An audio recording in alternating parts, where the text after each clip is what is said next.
En manchette aujourd'hui, entrevue avec M. Yves Germain, le préfet de la MRC de Dautrey, et suite de la rencontre avec le comédien Hugo B. Lefort.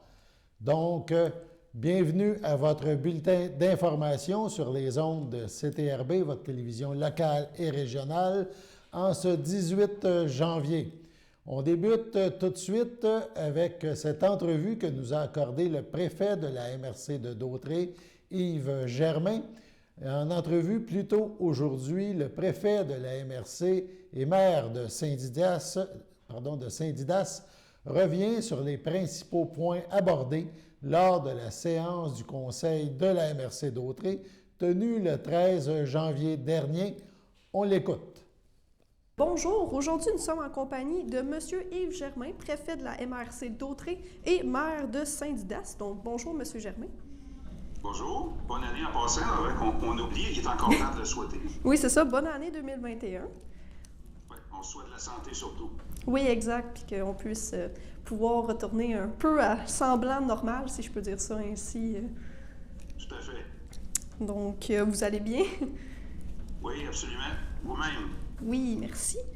Donc, mercredi passé, le 13 janvier, il y avait lieu la séance conseil municipal de la MRC Dautrey. Il y a eu plusieurs sujets qui ont été abordés, dont le projet Dautrey branché, la convention Accès Entreprises Québec et d'autres projets. Pouvez-vous nous parler un peu des points qui ont été abordés, des points importants que vous voulez nous parler? Oui, en fait, comme vous le constatez en regardant l'ordre du jour, il y a beaucoup de ce qu'on appelle en bon québécois de poutine administrative dans une MRC. Donc, beaucoup des sujets ne portent pas vraiment à développement, mais il y en a quelques-uns, je pense qu'il serait intéressant que la population connaisse un petit peu plus. Dans le cas de notre appel d'offres pour l'équipement dans le projet Dautrey branché, donc il s'agit du projet, un premier volet, en fait, qui vient de subventions gouvernementales, qui nous permettent de mettre des centaines de kilomètres de fibre optique à travers le territoire. Et suite à ça, la MRC, du fait que le fil maître nous appartient, à nous, tous les citoyens à travers la MRC, on va louer ces fils-là pour des partenaires qui peuvent être Cogeco, peu importe, des gens du territoire, ça peut être des petits plus indépendants ou même des belles de ce monde, qui vont connecter les citoyens.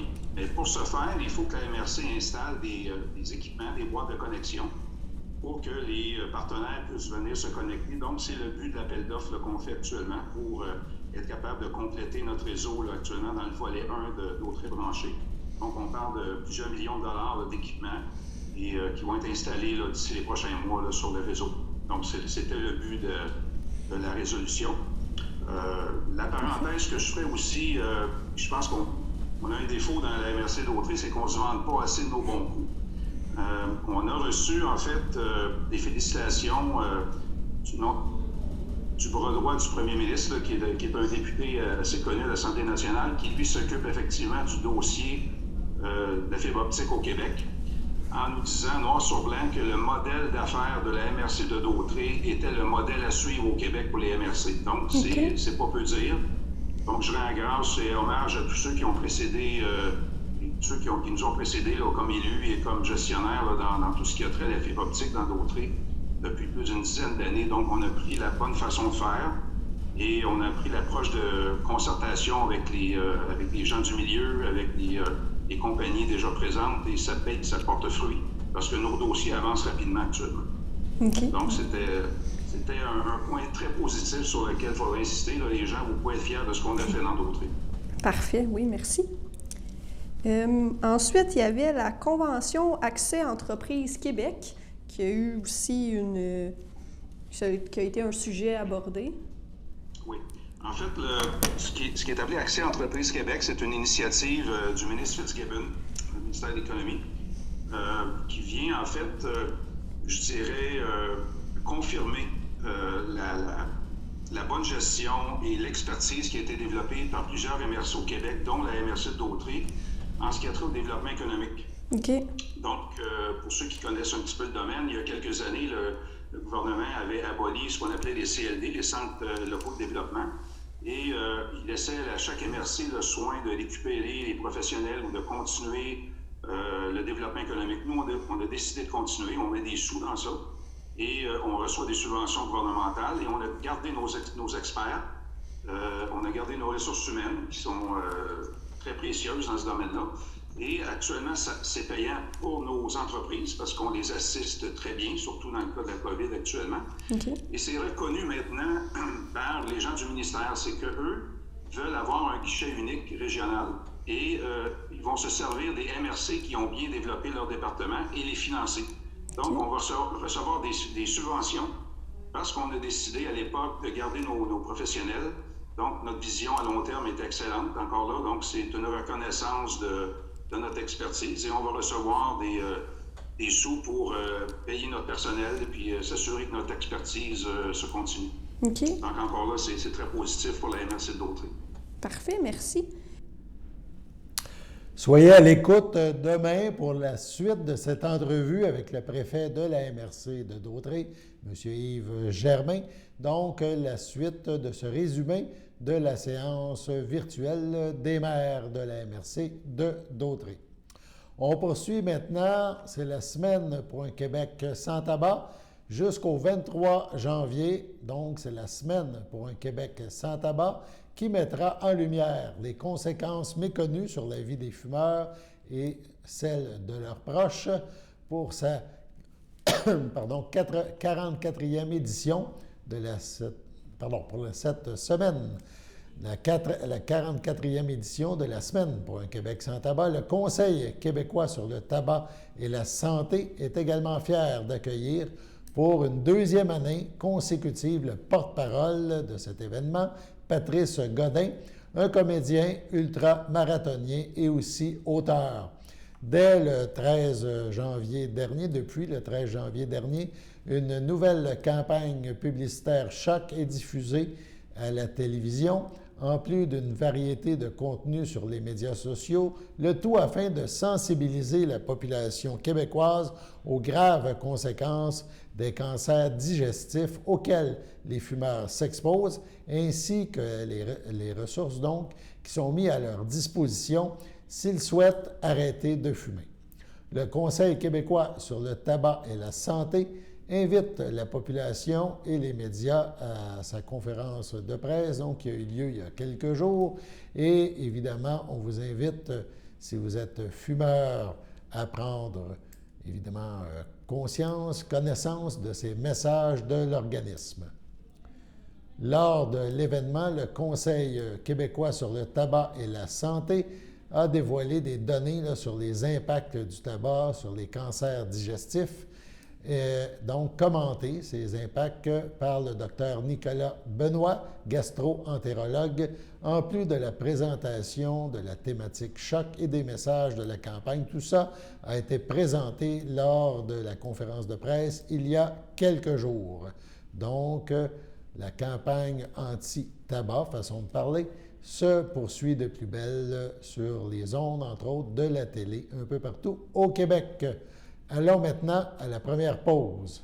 Le samedi matin, dès 9h30, nos téléspectateurs sont invités au Super Bingo télévisé diffusé de nos studios de Berthierville. Depuis maintenant une vingtaine d'années, plusieurs adeptes de la télévision régionale se sont partagés un montant de 600 $ disponible chaque semaine lors de cette joute de bingo télévisé. Un animateur et 3 bénévoles se succèdent à la caméra dans le but de vous faire passer une petite heure agréable et payante le samedi matin. On peut se procurer les cartes de jeu chez les dépositaires autorisés participants, c'est-à-dire à Berthierville, le dépanneur Formule 1 rue Gilles Villeneuve, le marché IGA Extra sur la rue Gabriel-Brissette, le marché Métro rue Notre-Dame, la pharmacie Proxime rue Frontenac, le garage Pétroté sur la rue Gilles Villeneuve et à Saint-Ignace de Loyola, le marché Aldo rang Saint-Michel, le dépanneur Le Magasin Esso sur le chemin de la Traverse. C'est un rendez-vous tous les samedis matins à 9h30 sur les ondes de CTRB, votre télévision régionale et communautaire.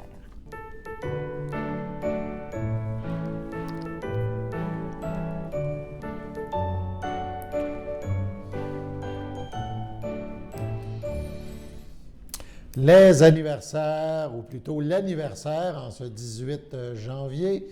Donc, l'Association des personnes handicapées du secteur Berthier souhaite bonne fête à Adam Lacombe. Si c'est votre fête, aujourd'hui, 18 janvier, toute l'équipe de CTRB se joint à moi et vous souhaite bonne fête. On poursuit maintenant la diffusion de nos informations. On vous a présenté vendredi, lors de notre bulletin de nouvelles, Hugo B. Lefort, un comédien. Et on rappelle que Hugo B. Lefort, c'est le nouveau personnage de Florent Chevron dans la série télévisée, la populaire série Les Pays d'en haut. On a débuté l'entrevue vendredi dernier. On va vous la présenter la suite dans les secondes qui suivent. Monsieur Lefort, on le rappelle, est également photographe. Il prend notamment des photos pour plusieurs artistes connus, notamment, dont Louis-José Hood, Mariana Mazza, Louis Morissette et plusieurs autres. En entrevue, il nous parle comment lui est venue cette passion de la photo et ce qui le passionne donc dans ce métier. On écoute le comédien photographe. En fait, je viens d'un petit village là, de comme 4500 habitants sur la rive sud de Montréal.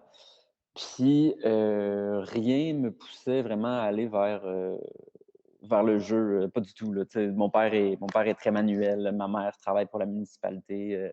Il n'était pas du tout dans ce milieu-là. Puis ce qui m'a poussé en fait à aller vers le jeu, c'est un peu drôle, c'est au secondaire où j'ai été, il y a comme une option théâtre qui était beaucoup, en secondaire 5, c'était la grosse affaire. T'sais. Puis il y a un de mes amis de l'époque qui me demande en fait, à chercher quelqu'un pour l'aider dans ses auditions, puis elle voulait que, en fait, un ami la suive un peu dans ce programme-là. Fait qu'elle m'a demandé de l'accompagner, puis c'est ça, au départ, j'étais comme ah, le théâtre, je suis pas sûr, ça a l'air plate, ça. Puis finalement, elle m'a convaincu en me disant que dans ce cours-là, il y avait moins de devoirs. Ce qui fait que je me suis laissé tenter. Puis finalement, j'ai vraiment adoré ça. Ce qui fait que ça a comme continué après le secondaire. En fait, j'ai fait un cégep en théâtre. Puis après ça, je suis rentré au Conservatoire d'art dramatique de Montréal. Mon Dieu, c'est venu au fil du temps. À peu près en même temps, en fait, que le théâtre au secondaire, à ma fête de 17 ans, 16 ans ou 17 ans, je pense, je me suis acheté un appareil photo. Parce que je sais vraiment pas pourquoi. Là. Ça a été comme une envie du moment. Puis ça s'est avéré être une bonne chose finalement, parce que j'en vis aussi maintenant. Mais c'est ça. Fait que, ce qui est parti comme un hobby, en fait, à la base, à la sortie du Conservatoire de Montréal, j'ai commencé en fait à avoir des contrats de photos, justement des contrats de photocasting pour d'autres comédiens que je connaissais de l'école. Après ça, ça a été des affiches pour des shows de théâtre, de compagnies théâtrales, de la relève, des amis, du monde que je connaissais. Puis là, de fil en aiguille, en fait, je me suis fait référer. Puis là, maintenant, j'ai un studio photo à Montréal. Puis quand, mettons, mon métier de comédien est plus tranquille, ben là, la photo reprend du dessus. Fait que c'est comme, ça s'échange vraiment bien entre le comédien et le photographe. Fait que je touche du bois pour ça. J'aurais de la misère à choisir entre les deux, parce que les deux n'amènent pas la même chose. Il y a le côté comédien qui là, me permet d'aller dans des zones où dans la vie de tous les jours, j'irais jamais. Là. Je veux dire, je vis pas, mettons, en 1880, ce qui fait que je pourrais pas aller où les pays d'en haut m'ont amené. Mais d'un autre côté, le côté photographe me permet aussi de créer une image puis d'être vraiment comme la tête pensante de tout ça. Tu sais, comme comédien, souvent, on arrive, le texte est écrit, là, il y a le réalisateur, il y a le producteur, tu sais, je veux dire, il y a comme une grosse équipe, ce qui fait qu'on on est un maillon, en fait, de la chaîne. Tu sais. Tandis que comme photographe, ce que j'aime, c'est que ça me permet de vraiment sortir exactement ce que j'ai dans la tête puis d'y arriver. Nécessairement, il y a des gens qui nous aident tout au long du processus, mais ça reste qu'en bout de ligne, c'est comme j'ai des décisions qui sont plus, comment dire, je peux avoir un plus grand contrôle, mettons, sur les décisions globales du projet que je pilote. Monsieur Lefort conclut en nous racontant ce que serait son rôle idéal au petit ou au grand écran. On l'écoute. Mettons qu'on extrapole, là, puis qu'on donne des moyens, mettons, à la télé, au cinéma québécois. Je pense que genre un rôle je sais pas, de super-héros, mettons, là, comme...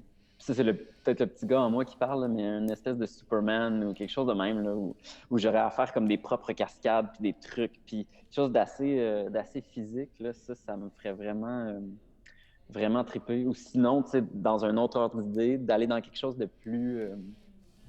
de vraiment plus, mettons, vulnérable ou sentimental, tu sais, de quelque chose d'un peu plus fragile, je dirais. Souvent, on va m'appeler pour des rôles qui ont une certaine force, qui ont c'est ça, une certaine force qui fait que ça pourrait être le fun d'aller justement complètement dans l'inverse, puis d'aller dans quelque chose de très sensible et très fragile. On poursuit notre revue de l'année dernière, amorcée en début de semaine, la semaine dernière. Donc, on est rendu au mois de mai et le mois de mai, on parle de plus en plus de confinement. Donc, à l'affiche en main, si on se rappelle, avec la crise sanitaire qui sévit et qui sévit toujours d'ailleurs, un nouveau service pour les agriculteurs et leurs proches a vu le jour dans la Naudière. On en a parlé sur nos ondes. On a reçu une travailleuse de rang. Nous avions à cette occasion rencontré cette dernière, Diane Carl. La MRC d'Autrey met sur pied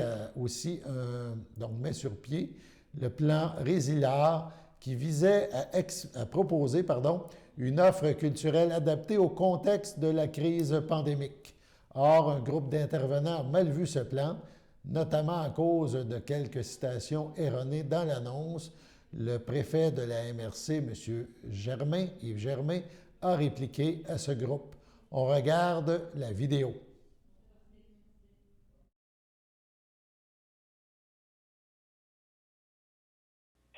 Écoutez, moi, j'ai travaillé 28 ans dans le réseau de la santé et des services sociaux, particulièrement dans les services d'aide psychologique. Ça, c'était ma spécialité.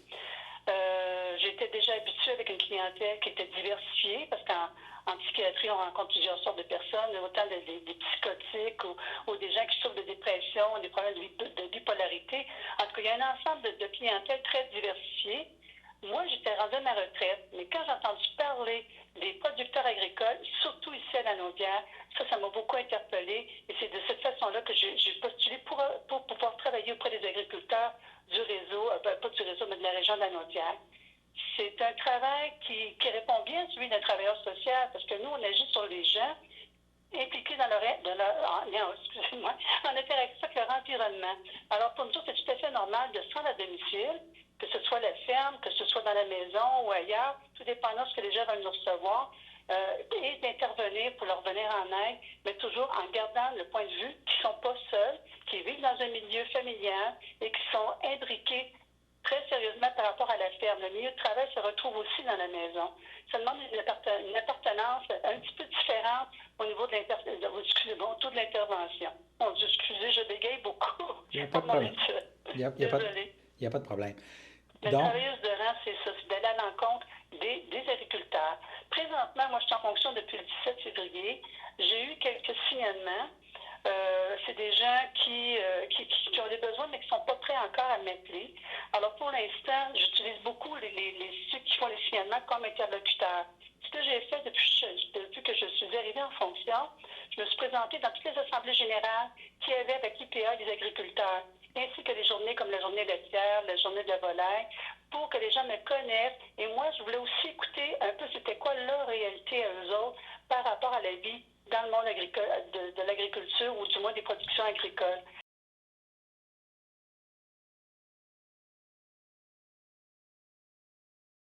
Pour les détails du plan, je ne les ai pas tous par cœur, mais globalement, c'est un plan qui réside dans le fait de permettre une certaine vie culturelle malgré le confinement pour les citoyens des municipalités. C'est de revitaliser notre offre culturelle au milieu des municipalités. C'est ce qu'on a retenu dans le plan Résiliard, plus d'autres volets, bien entendu. De là, le fait que les municipalités se sont prononcées là, pour, je dirais, l'entièreté du plan. Et certaines des affirmations que l'on retrouve dans l'annexe du plan ont fait sursauter là, plusieurs acteurs culturels de la région. Par exemple, on pouvait lire dans l'annexe du plan Résiliard que la majorité des organismes culturels ne subissent pas de répercussions inquiétantes au niveau financier. Fin de la citation. C'est une affirmation que contestent plusieurs des signataires du communiqué là, émis en réponse à la MRC par le regroupement d'acteurs de la MRC d'Autrey, qui a des doutes sur le plan Résiliard. Alors, comment une affirmation pareille a pu se retrouver dans l'annexe du plan Résiliard, alors que plusieurs lieux de diffusion ont été fermés ou sont encore fermés, il y a plusieurs spectacles qui ont été annulés, il y a des prestations prévues qui ont été annulées. Ça semble une affirmation un peu là, décrochée de la réalité. En fait, non. En fait, la réalité évolue. Il faut dire que l'information date quand même d'1 mois. On a un agent de développement culturel qui est en contact avec ce qu'on appelle les organismes culturels et non pas les agents culturels. On ne parle pas nécessairement des artistes individuellement qui ne peuvent pas être en difficulté. Il faut bien se comprendre. On parle d'organismes culturels et on a demandé qui était en réelle situation financière critique. Donc, il en est résulté qu'il y avait peut-être un organisme, là, à peine, qui était critiquement en difficulté financière. Donc, on ne parlait pas des individus.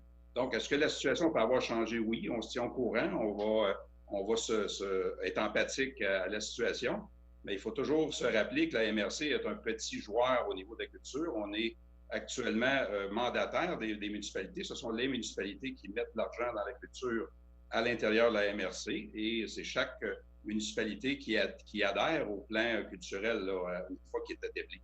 Donc, il faut toujours s'assurer que notre lecture est juste. Je suis tout à fait d'accord.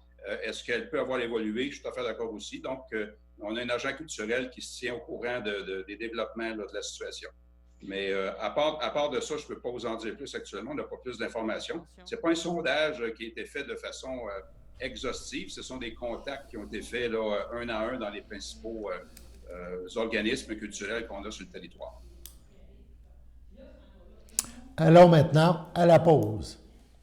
Sachez que vous pouvez nous faire part de vos commentaires, soit pour une annonce gratuite sur notre babillard ou toute autre suggestion en nous rejoignant par téléphone au 450-836-5103, 450-836-5103, ou bien par courriel tvcberthierville@commercialhotmail.com, sur Facebook en écrivant Facebook CTRB.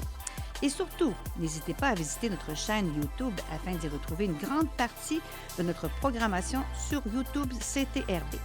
Les émissions sont classées par catégorie, vous permettant de chercher moins longtemps. Vous pouvez aussi cliquer sur le rectangle rouge « S'abonner » pour être à l'affût des dernières émissions enregistrées.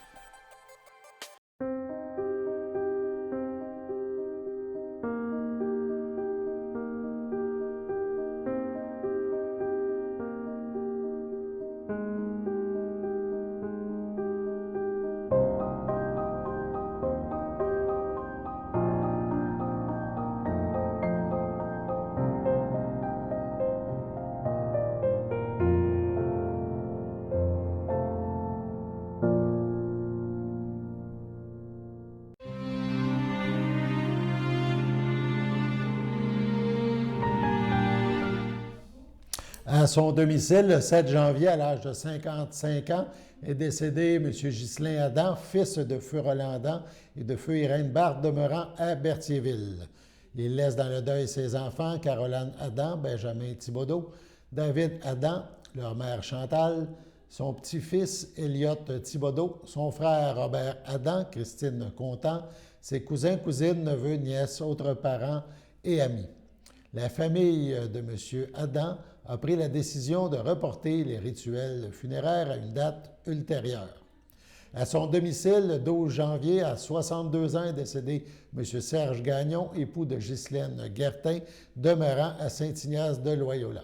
Il laisse dans le deuil, outre son épouse, son fils, Maxime Gagnon, Noémie, sa mère Muguette Lamotte, feu Albert Gagnon, ses sœurs, beaux-frères, belles-sœurs, Louane Gagnon, Hélène Gagnon, Jean-Marc Caron, Michel Guertin, Linda Soucy, François Guertin, Madeleine Berthelet, ses neveux et nièces, son cousin Michel Lamotte, Colette Morin, ainsi que plusieurs autres parents et amis. La famille de M. Gagnon a pris la décision de reporter les rituels funéraires à une date ultérieure, et ce, en toute intimité. À son domicile, entouré des siens, le 14 janvier dernier, à l'âge de 72 ans, est décédé paisiblement M. Jules Dandonneau, époux de feu Normand de Champagne, demeurant à la Visitation de l'île du Pas. Il laisse dans le deuil ses fils, Éric Dandonneau, Julie Gagnon, Guy Dandonneau, Nadia Beaulieu, ses petits-enfants, Olivier, Alexis, Ami Dandonneau, ses frères, sa sœur, ses beaux-frères, ses belles-sœurs, Rodrigue Dandonneau, feu Liliane Clément, Annette Dandonneau, feu Guy Nicole, Jean-Denis Dandonneau, feu Janine Gendron, Ludivine Courchaine, feu Roger Dandonneau, André Champagne, Sylvie Courchaine, Alain Champagne, Thérèse Robert, Jacqueline Champagne, Roger Desrochers, ainsi que plusieurs neveux, nièces, autres parents et amis. La famille de M. Jules Dandonneau a aussi pris la décision de reporter les rituels à une date ultérieure, et ce, en toute intimité. Au nom de CTRB et de tous ses employés, nous souhaitons nos plus sincères sympathies aux familles éprouvées. Rappelons également qu'à cause des mesures nouvelles liées à la COVID, qui ne permettent un regroupement maximal de 10 personnes, au total, des changements peuvent être apportés à ce que nous venons de vous annoncer. Il suffit simplement de visiter le site web de F-Thériault et Fils, soit www.ftheriault.com, pour se tenir au courant. On poursuit avec une petite nouvelle évidemment importante. La COVID dans la Naudière, le 18 janvier, on parle de 1246 cas, 34 hospitalisations, 10 personnes aux soins intensifs. On parle depuis le début de la pandémie de 434 décès, c'est 11 de plus que le dernier décompte. Les cas rétablis, 15 918. Dans les MRC, la MRC de Matawini est celle qui compte le moins de cas avec 41, suit la MRC de Dautré, 62 cas. La MRC de Joliette est à 120 cas, celle de Montcalm, 125 cas. Même les deux MRC les plus problématiques sont en baisse. MRC de l'Assomption, 399 cas, et la MRC Les Moulins à 499. Passons maintenant à la météo.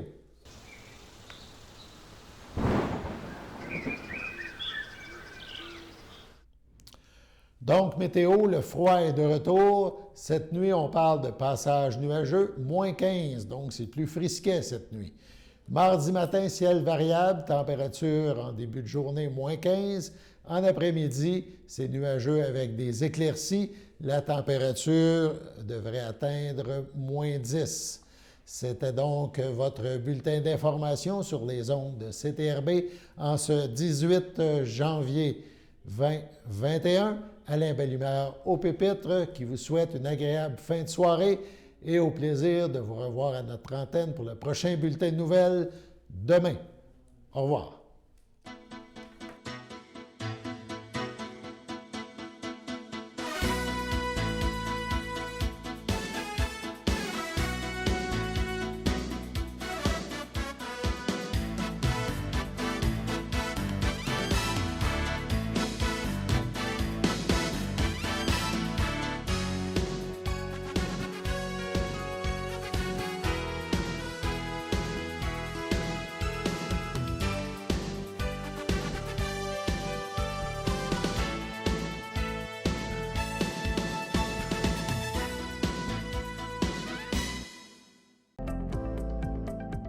Les télévisions communautaires autonomes du Québec, ce sont les télévisions les plus importantes parce qu'elles sont proches de la communauté. On veut encourager des gens qui parlent de ce qui nous intéresse, mais aussi qui participent au développement local. Mais c'est fini le temps là, où on allait lire une affaire qui a été écrite avant hier au bout du monde. Non! Tu veux savoir ce qui se passe chez vous? Bien, ma télé préférée,